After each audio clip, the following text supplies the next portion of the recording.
अदब नाज़रीन, मैं सनम एजाज और आप देख रहे हैं प्रोग्राम दिन भर सनम के साथ लज़्ज़त मसालों के ताउन से। और दिन भर में जम्मू कश्मीर के हालात मामला पे हमारी नज़र रहती है। सबसे पहले जम्मू कश्मीर का खित्ता ये जम्मू और जम्मू का अखनूर का इलाका। आपको याद दिलाते चले 2024 के दौरान जम्मू खित्ते में लगातार हवालात कशीदा होने की खबरें आती रही। इस दौरान ये भी कुछ हल्कों से बताया गया कि पाकिस्तानी अफवाज जम्मू में इन्फिल्ट्रेट करके आ चुके हैं। और जम्मू कश्मीर पुलिस के साबका पुलिस सरबराह ने भी इसी तरह के एक बयान में बताया कि 300 से 400 के करीब पाकिस्तानी फौजी आए हैं। उस दौरान जम्मू के कई इलाकों में इस तरह के वाक़ात देखने को मिले, लेकिन जम्मू कश्मीर में नई सरकार के फ़ौरन बाद ये वाक़ात कहीं न कहीं कश्मीर की तरफ एक बार फिर आ गए। और बहुत से हल्कों से सवाल उठने लगे कि क्या मिलिटेंसी ख़त्म हो चुकी है या ये अब तक की जो मिलिटेंसी की चुप्पी थी ये सिर्फ खामोशी थी। क्योंकि सिक्योरिटी एजेंसियों के साथ साथ सियासी जमातें, ख़ास तौर पर भाजपा ये दावा करती थी कि जम्मू कश्मीर से मिलिटेंसी को आखिरी नहज पे पहुंचा दिया गया है। लेकिन एक बार फिर ये खामोशी टूटी और अब कश्मीर में लगातार इस हफ्ते हमलों के बाद जम्मू में भी फोर्सेस के हमलों की खबरें आ रही हैं। और आज जम्मू के अखनूर सेक्टर में बताया जाता है कि सुबह 6 बजे करीब मिलिटेंट्स ने फ़ौज की एक कानवाई या एक गाड़ी पे हमला किया। और फ़ौज की इस गाड़ी पे हुए हमले के दौरान अगर किसी के ज़ख्मी होने की खबर नहीं है या किसी के नुकसान की खबर नहीं है, तहम ये भी बताया गया कि इस दौरान फोर्स ने पूरे इलाके को अपने मुआसरे में लिया और झड़प की खबरें भी आईं। जम्मू कश्मीर में इस तरह के वाक़ात और इसी पर जम्मू के वाक़े पर आज फ़ौज ने एक पोस्ट भी किया और ट्विटर पर एक पोस्ट में उन्होंने इसकी जानकारी देते हुए बताया कि इस झड़प में जहां कुछ हल्के ये भी बता रहे थे कि 3 मिलिटेंट मारे गए हैं, वहीं उनकी नफ़ी करते उन्होंने बताया कि इस झड़प में फ़िलहाल 1 मिलिटेंट की लाश बरामद हुई है और झड़प की जगह से असला भी बरामद किया गया है। ये झड़प जो है जम्मू के अखनूर सेक्टर में हुई थी। और अखनूर सेक्टर आपको एक बार फिर दिलाते चले लाइन ऑफ कंट्रोल का इलाका है और छम से लेकर नौशहरा के वो सेक्टर जो लाइन ऑफ कंट्रोल पे हैं, इसी इलाके में हैं। और यहाँ कुछ खबरें ये भी हैं कि जहाँ इस इलाके में अभी तक ऑपरेशन बराबर जारी है। आखिरी खबरें जो हमारे पास पहुँची थी उनमें यही बताया गया था कि गोलियाँ चलने की आवाज़ें काफ़ी देर तक सुनाई दी गई है। जम्मू कश्मीर का सिक्योरिटी कंसर्न और इसी सिक्योरिटी कंसर्न में जम्मू का ये इलाका जहां कश्मीर के बाद अब जम्मू में एक बार फिर ये सूरत हाल देखने को मिली है।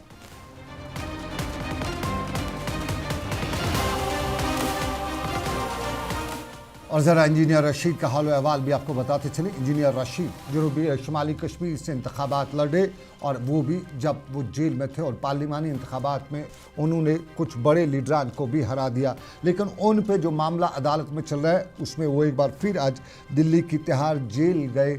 और दिल्ली तिहाड़ जेल जाने से पहले उन्होंने दिल्ली में जो दरख्वास्त की ज़मानत की दरख्वास्त थी उसको आज पटियाला हाउस कोर्ट ने 19 नवंबर तक मुलतवी किया। इसके बाद इंजीनियर रशीद को तिहाड़ जेल वापस जाना पड़ा। इंजीनियर रशीद ने कल शाम को भी यहाँ एक लोगों से इंटरेक्ट, अपने कॉन्स्टिट्यूंसी के लोगों या अपने दोस्त अहबाब से इंटरेक्शन किया था। और उसके बाद आज सुबह वो गए और इंजीनियर रशीद वापस दिल्ली रवाना हो चुके हैं। कुछ उनके हल्कों ने उनकी तस्वीर भी जारी की, लेकिन माना जाता है कि उनकी जो अबूरी ज़मानत है वो 13 तक फ़िलहाल मुलतवी कर दी गई है। और इंजीनियर रशीद जो हैं अब दोबारा जो ज़मानत में तोसी है उसकी दरख्वास्त भी दे चुके हैं, जिसके लिए 19 नवंबर की जो ज़मानत की दरख्वास्त है उस पर सुनवाई होगी। ये परमानेंट दरख्वास्त है।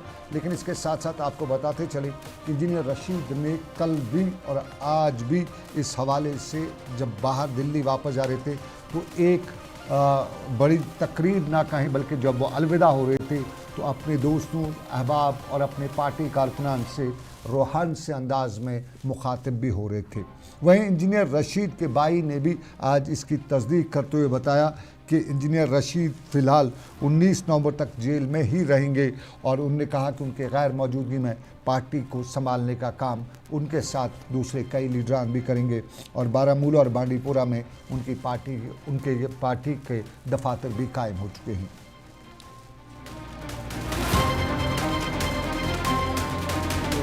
बिल्कुल आपका शुक्रिया कि आपने ये सवाल पूछा और हमें मौका दिया कि हम अपनी बात आप तक रखें।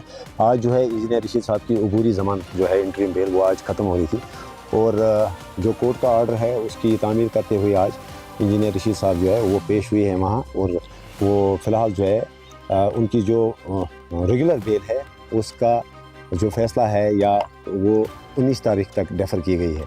तो तब तक जो है इंजीनियर रशीद साहब जेल में ही रहेंगे, और हम इस चीज़ के लिए तैयार थे क्योंकि हमने जो है कोई इस 2 इंटरिम बेल के बाद हमने कोई तीसरी इंजीनियर रशीद के बरादर इनका नाम इंजीनियर खुर्शीद अहमद है, ये एमएलए लंगेट भी हैं, और इंजीनियर रशीद के वापस तिहाड़ जेल के हवाले से मीडिया से बात करें। लेकिन अब हम दूसरे पहलू पर चलते हैं, और ये पहलू है करप्शन का। करप्शन जम्मू कश्मीर में सरकारी अहदेदार हूँ या अवामी हल्के हूँ, इस पे हर कोई बात करता है, लेकिन जितना करप्शन यहाँ पे है, इस हवाले से कहा जाता है कि हम बिहार जो कभी सरफहरिस्त हुआ करता था उसका रिकॉर्ड तोड़ चुके हैं। आए रोज़ कहीं न कहीं करप्शन से मुतालिक केसेस सुने जाते हैं, और उस हवाले से जहाँ एसीबी की कार्रवाइयों की खबरें भी आती हैं, लेकिन फिर भी ये करप्शन कमबख्त कुछ ऐसी लगी पड़ी है कि छूटे नहीं छूट रही है। इसी सब के बीच में जम्मू कश्मीर में इंतज़ामिया कोशिश भी करी है, और आज भी एक कोशिश हुई और कोशिश करते हुए अहद भी लिया गया।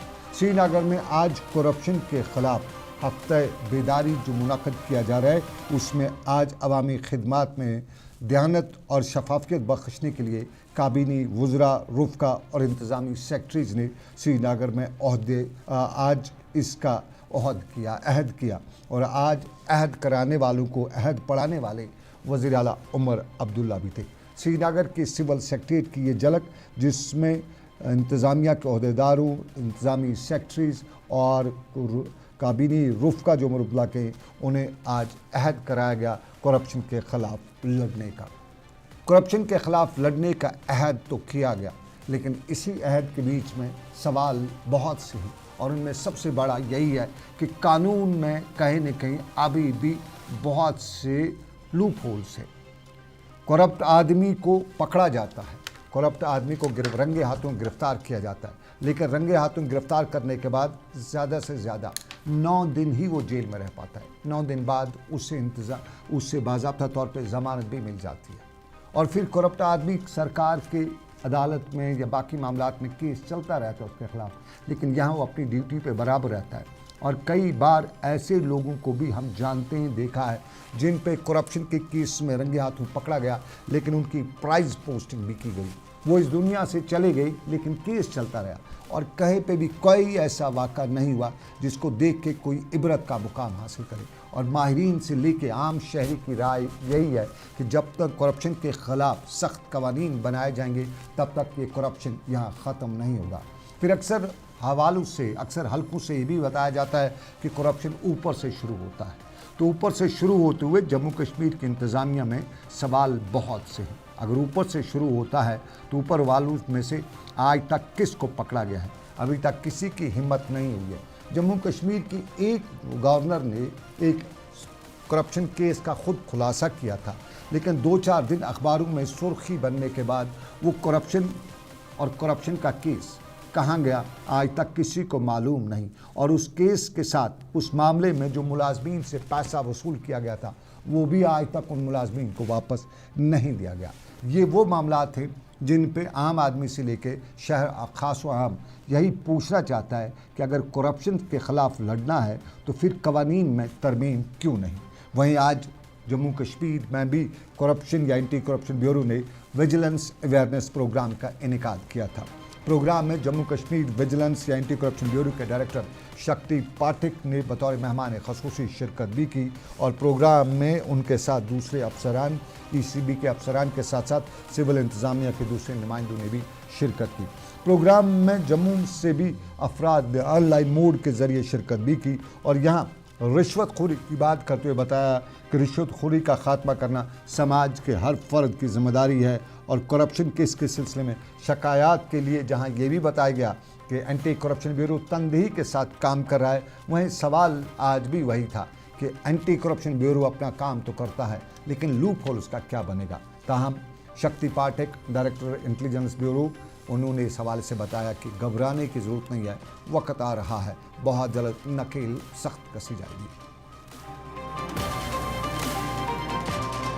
28 टुडे इज़ 28 से लेकर के और 3 नवंबर तक विजिलेंस वीक जो है वो सेलिब्रेट किया जा रहा है और 31 को सरदार वल्लभ भाई पटेल का बर्थ एनिवर्सरी आता है, उसको भी इसी के बीच में इनकॉर्पोरेट किया गया और इस बार का जो थीम रखा गया है द कल्चर ऑफ इंटेग्रिटी,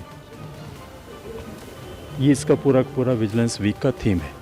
ऐसे तो पूरा विजिलेंस का जो प्रोग्राम है ये 16 अगस्त से स्टार्ट हुआ था और 15 नवंबर को ये कल्मिनेट होना है, बट स्पेशली जो 1 वीक है ये स्पेशल फोकस दिया गया है डिफरेंट डिपार्टमेंट्स को कवर करने के लिए। तो आज जो यहाँ पर प्रोग्राम रखा है इसमें जितनी अर्बन लोकल बॉडीज़ हैं उनके ऑफिसर्स ऑफिशियल्स प्लस वहाँ पर जितने एप्लीकेंट्स आते हैं, किसी को ग्रीवांसेस हैं, ऐसे लोगों को शामिल करके जो उनके इश्यूज़ हैं उनको भी सुनना और जो विजिलेंस के एंगल से कुछ हम उनकी हेल्प जो कर सकते हैं वो भी उनको बताना, ये प्रोग्राम रखा। So what is all about this Kahoot app? Is it something? Kahoot app is just to connect the people who are sitting in the outstations and if they have any queries they can ask on that Kahoot application, Kahoot app, and then vigilance ACB की कार्रवाइयाँ आए रोज़ सुनते रहते हैं। बेदारी की ज़रूरत भी है और बेदारी के साथ साथ कुछ कवानीन में तरमीम की भी ज़रूरत है और विजिलेंस या एसीबी का ये हफ्ता जो है वादी कश्मीर के दूसरे हिस्सों में भी मनाया गया। एक तकरीब बारामूला में भी मुनक्कद की गई और बारामूला के गुलमर्ग के इलाके में आज की हुई तकरीब के दौरान विजिलेंस के हवाले से जानकारी देते हुए बताया गया कि विजिलेंस यानी करप्शन जो है इसके ख़िलाफ़ हम सबको खड़ा होना है। यहाँ एडीसी बारामूला ज़हूर अहमद मेहमान ख़ुसूसी के तौर पर मौजूद रही और इस प्रोग्राम का मकसद पब्लिक गवर्नेंस में शफाफियत लाना था। वहीं रेलवे स्टेशन पर भी एसडीपी और रेलवे मुलाजमीन ने आज बारामूला में करप्शन के ख़िलाफ़ लड़ने का अहद किया।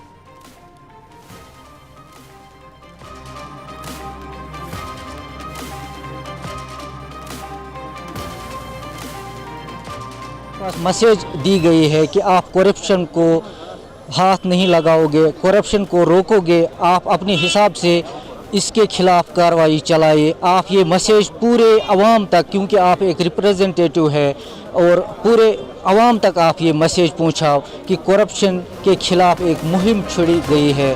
आज करप्शन के ख़िलाफ़ एक मुहिम छेड़ी गई है।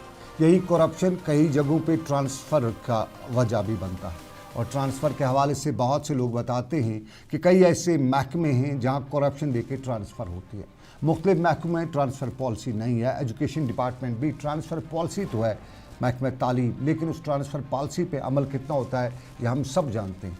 वरना कहा यही जा सकता है कि हाईली क्वालिफाइड हाईली पेड महकमे तालीम के असातिज़ा होने के बावजूद भी महकमे तालीम के स्कूलों की जो कारकर्दगी है वो नेगेटिव ही रही है, पॉजिटिव नहीं हो पाई है। लेकिन अब नई सरकार से उम्मीद है शायद कहीं उतर जाए तेरे दिल में मेरी बात। और यही बात आज सकीना यथू जो तालीम की वज़ीर भी हैं ने सुंबल सोनावारी में एक तकरीब के दौरान मीडिया से बात करते हुए बताया। सुंबल सोनावारी में आज उन्होंने मुतलका एमएलए हिलाल अहमद के हमरा डिग्री कॉलेज में ऑडिटोरियम का इफ्तिताह भी किया और यहाँ उन्होंने मुख्तलिफ मुलाजमीन की बात भी की। यहाँ तक इस प्रोग्राम के दौरान मसाइल भी रखे गए, मामलात पर भी रखी गई और जब ऑडिटोरियम हो, डिग्री कॉलेज हो तो कॉलेज से लेकर महकमे तालीम में एजुकेशन पॉलिसी पर सवाल भी उठाए गए और तरजीह बुनियादों की बात भी की गई। महकमे तालीम में कई ऐसे असातिज़ा भी हैं जिन्हें सरकार की पॉलिसी के बावजूद भी कुछ ऐसी जगहों पर रखा गया है जहां पॉलिसी के टोटल अपोजिट हो रहा है। कई मुलाजमीन कई सालों से दुश्वारियों का सामना भी कर रहे हैं और उनकी जो मुंतकली है, ट्रांसफ़र है, वो हो नहीं पाती है। उसकी वजह अक्सर इल्ज़ाम अब तक यही लगाया गया था कि बाबू साहब बड़े हैं, बड़े बाबू साहब तक हदिया नहीं पहुंच पाता।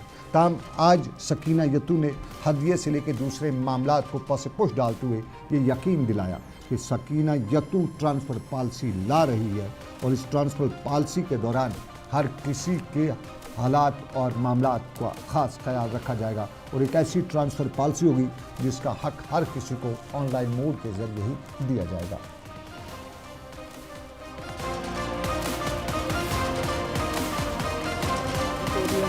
बना हुआ है, कंस्ट्रक्ट हुआ है न्यूली, कंस्ट्रक्टेड बिल्डिंग कॉलेज की। इसमें जो लाइब्रेरी की जो फैसिलिटी हैं वो यहाँ पे अवेलेबल है। हम चाहते हैं बच्चे ज़्यादा से ज़्यादा पढ़ें, ज़्यादा से ज़्यादा तालीम हासिल कर सकें और उनके पास वो फैसिलिटीज़ अवेलेबल हो जो उनको तालीम में ज़्यादा से ज़्यादा रोल अदा करवा सकते हैं, ज़्यादा से ज़्यादा तालीम हासिल कर सकते हैं। मेन आज सुंबुल सोनावारी में मुतलका MLA हिलाल अहमद लोन के हमरा सकीना यतू मीडिया से बात करी थी। ट्रांसपारेंसी और पॉलिसी और करप्शन की बात भी बताई गई है। लेकिन आपको नाज़रीन बताते चले, ट्रांसफर पॉलिसी एक तरफ, FMPW महकमे हेल्थ में और FMPW अक्सर 3-4 माजी में तनख्वाहें नहीं पाते थे। फिर जम्मू कश्मीर के लेफ्टिनेंट गवर्नर से वो मुलाकात हुए, बाज़ाब्ता तौर पे उन्हें भरोसा दिया गया। लेफ्टिनेंट गवर्नर के ऑफिस से एक प्रेस नोट भी जारी किया गया और हमने वो तस्वीर से लेकर वो वीडियो भी देखा जिसमें ये FMW के लोग जो है जम्मू कश्मीर के चीफ सेक्रेटरी से मुलाकात हुए, उन्हें गुलदस्ता पेश किया, उनका शुक्रिया अदा किया। लेकिन पिछले 5 और उस सरकारी प्रेस नोट में ये भी बताया गया था कि FMPWs को जो तनख्वाह दी जाती है अब दिल्ली पे उसका ज़्यादा इन्हिसार न करते हुए जम्मू कश्मीर की सरकार अपना खुद खर्च करेगी, दिल्ली से जब आएगा तब दिया तो उसके बारे में अलग से सोचा जाएगा। लेकिन आज भी वो FMPWs 3 से 4 महीनों की बात बताई जाती है तनख्वाह से महरूम है। वजह क्या है? आखिर अगर सरकार जम्मू कश्मीर के लेफ्टिनेंट गवर्नर बाज़ाब्ता तौर पे एक हुक्मनामा जारी करते हैं, प्रेस नोट सरकारी तौर पे जारी होता है, फिर क्या उस हुक्मनामे का ज़मीनी सतह पे कोई कदर कीमत नहीं है? ये वो सवाल है जो जम्मू कश्मीर की इंतज़ामिया से पूछा भी जा सकता है कि हुक्म हाकिम तादर हाकिम तक ही है या कहीं न कहीं ज़मीनी सतह पे अमल में लाया जाता है। पिछले 4 महीनों से FMPWs को तनख्वाह नहीं मिली है, जबकि सरकार पिछली बार ही बता चुकी है कि इनको तनख्वाह हर महीने दी जाएगी। तो ये वो सवाल है जिसमें करप्शन पे के आसार दूर से ही नज़र आते हैं। कहा जाता है कि तनख्वाहें बड़ी वक्त तक, बड़ी मुद्दत तक अपने अकाउंट्स में भी कुछ महकमे रख लेते हैं, कुछ अफसर रख लेते हैं और उसके बाद वो तनख्वाहें जब वागुजार की जाती है तब तक उन पे अच्छा खासा बैंकों ने इंटरेस्ट भी दे जाता है। अब ये हकीकत है या यूं ही बेपरखी उड़ाई गई है, कहीं न कहीं तहकीकात तलब मामला भी ज़रूर है। देख रहे हैं आप दिन भर सनम के साथ। एक छोटा सा तिजारती वक्फा लेंगे, ब्रेक के बाद वापस आएंगे। कुछ और खबरें हैं, कुछ और मामलात हैं तिजारती वक्फे के बाद। तेजपन हर एक निवाले में और मिर्च जो बनता है लज्जत के विश्वास और प्यार से। लज्जत का रेड चिली पाउडर जो लाए हर जायके में एक गजब सा तीखापन और बढ़ाए खाने का स्वाद दुगना। आज ही ले आइए लज्जत का रेड चिली पाउडर। कश्मीर की वादियां और भी खूबसूरत लगती हैं जब हाथों में होता है प्याला ब्लैक मस्ती चाय का। ताजगी ऐसी कि हर लबों पे मुस्कान लाए, कड़क इतनी कि हर सुबह बेहतर नहीं बेहतरीन हो जाए। कश्मीर के असली चाय के दीवाने पीते हैं सिर्फ ब्लैक मस्ती चाय, आप भी पीजिए। हल्दी जिसकी महक और जिसके पीलेपन की चमक लाते हैं खेतों से सीधा आपके घर। लज्जत का हल्दी पाउडर जो बनता है बेहतरीन कूलिंग ग्राइंडिंग प्रोसेस से, जिसके खाने में जाते ही लोग उंगलियां चाट जाए। सुनहरा जैसे लज्जत और आपका अटूट विश्वास। लज्जत का हल्दी पाउडर। बाथरूम की पाइप हो तो परेशानी, किचन की पाइप ब्लॉक हो तो परेशानी, ड्रेन भराई हो तो परेशानी, लेकिन अब हर परेशानी को करें बाय बाय। श्योरेट का ड्रेन क्लीनर अपने घर लाएं जो करे बाथरूम, किचन और ड्रेन की पूरी सफाई और दे आपको हर परेशानी से बड़ी राहत। श्योरेट drain cleaner, surety for super hygiene. Mutton तो है सबकी फेवरेट और यही मटन जब बनती है लज्जत के मीट मसाला के साथ तो मीट का स्वाद लगे जायकेदार हर बार और बढ़ाए लज्जत से आपका प्यार। आज ही ले आइए लज्जत का मीट मसाला।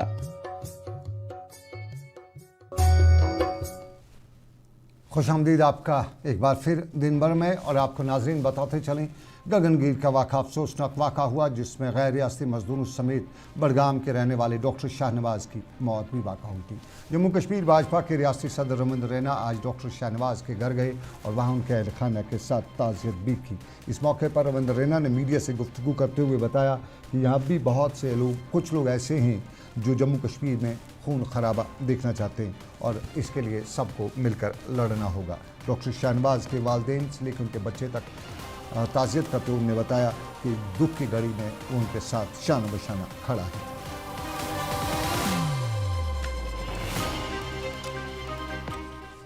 और नाज़रीन, आपको बताते चलें, जम्मू कश्मीर में इंतज़ामिया कभी पब्लिक दरबार मुनक़्क़द कर रही थी और इस पब्लिक दरबार का मुद्दा मकसद यही होता था कि इंतज़ामिया आवाम तक पहुँच पाए। लेकिन 40 साल हो गए सोहरा मेडिकल इंस्टीट्यूट को। सोहरा मेडिकल इंस्टीट्यूट अब पब्लिक दरबार मुनक़्क़द करने जा रही है। सोहरा मेडिकल इंस्टीट्यूट शेर Kashmir institute of medical sciences में ये पब्लिक दरबार 29 अक्टूबर को होने जा रहा है और इस पब्लिक दरबार के दौरान इंतज़ामिया और बीमारों के दरमियान तालमेल की कमी पर तबादला ख्याल किया जाएगा। लगभग 40 साल हो गए सोहरा मेडिकल इंस्टीट्यूट को, आज तक कभी ऐसा दरबार नहीं हुआ। आखिर आज इन 40 सालों के दौरान आवाम को, बीमारदारों को, मरीज़ों को मुश्किलात का सामना नहीं था।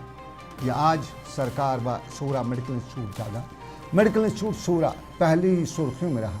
कभी इस पे कई तरह की छापे भी लगाई गई और कई बार इस हवाले से भी बताया गया कि इससे किसी और के कंट्रोल में लिया गया। और उस कंट्रोल की बात हमने पिछले 5 सालों के दौरान ही देखी, जब इस सबसे बड़े प्रेस्टीज इदारे को सरकार ने एक हाथ से निकाल के दूसरे हाथ में दिया। उम्मीद थी कि शायद बदल जाएगी तेरी तस्वीर, लेकिन आज भी नहीं बदली। आज भी बीमारों का वही हाल, आज भी वही मशीनें खराब हैं, आज भी कश्मीर के बीमार को बाहर ही जाना पड़ता है। लेकिन इस सबके साथ साथ अलमी एक और भी है। जम्मू कश्मीर में पिछली सरकार या क्यों कहें पिछली बार एम्स तर्ज के अस्पताल बनाने के लिए बताया गया। जम्मू में भी अस्पताल बनाए जाने की बात की गई, कश्मीर में भी की गई। जम्मू में अस्पताल मुकम्मल हुआ। कश्मीर के पापोर में आज भी ज़मीन पर उतनी ही खुदाई हुई है जितनी 2 साल पहले थी। न इमारत बन सकी है, न कोई काम हो सका है, न डॉक्टर सके। अब ये अलमिया नहीं तो और क्या। जम्मू में मुकम्मल वहाँ बाज़ाब्ता तौर पे क्लासेस भी लगना शुरू हो चुके हैं, बीमारों को भी देखा जाता है। लेकिन कश्मीर के पापोर की सूरत सबके सामने है। फिर इस सब के बीच में जम्मू कश्मीर में सोहरा की अगर बात की जाए तो वहाँ कुल मिला के 1200 के करीब अभी स्टाफ मेंबर हैं, जबकि 5,500 के करीब वहाँ पोस्ट सेक्शनल पोस्ट हैं। तो 5,500 करीब सेक्शनल पोस्ट पर सिर्फ 1200 मुलाजमीन का काम करना सब खुद अपने आप में एक अलमिया भी है। और इस अलमिया से 2-4 ये कौम हो रही है और इंतज़ामिया कल दरबार करेगी, जानते हैं हम, सवाल सुने जाएंगे, लेकिन उन पे कितना अमल होगा ये हम सब जानते हैं। ये तस्वीर का एक रुख है। दूसरा रुख भी आपको बताते चले। श्रीनगर में निशात का ट्रीटमेंट प्लांट से कल 2 दिन के लिए पानी जो है बंद रखा जाएगा। शहर ख़ास तौर पे वहाँ के लोगों को कल पानी जमा करने के लिए कहा गया है। बाज़ाब्ता तौर पे एग्जीक्यूटिव इंजीनियर मुतलका ने इस हवाले से एक बयान भी जारी किया। 21वीं सदी के गुजरते हुए भी आज भी लोगों को पानी के लिए इंतज़ार करना पड़ा। जल शक्ति की बात सरकारी सतह पर बहुत की गई, दिल्ली से लेकर कश्मीर तक दावे किए गए और जल शक्ति के इन दावों के बीच में बताया गया कि पानी है, सब कुछ ठीक ठाक है। लेकिन फिर भी 21वीं सदी में 2 दिन शहर वालों का पानी रोका जाए, वो भी इसलिए कि मरम्मत करनी है। क्या हमारे पास सबस्टिट्यूट कुछ नहीं है? 21वीं सदी में भी अगर हम सबस्टिट्यूट के बगैर हों तो फिर इस कौम का बाबा आदम ही निराला है। फिलहाल नाज़रीन, आपको बताते चलें, आज का दिन भर इतना ही। उम्मीद के साथ आपसे लेंगे इजाज़त कि रब कायनात की मर्ज़ी। फिर करेंगे आपसे मुलाकात। रखिए अपना ख्याल। अल्लाह हाफ़िज़।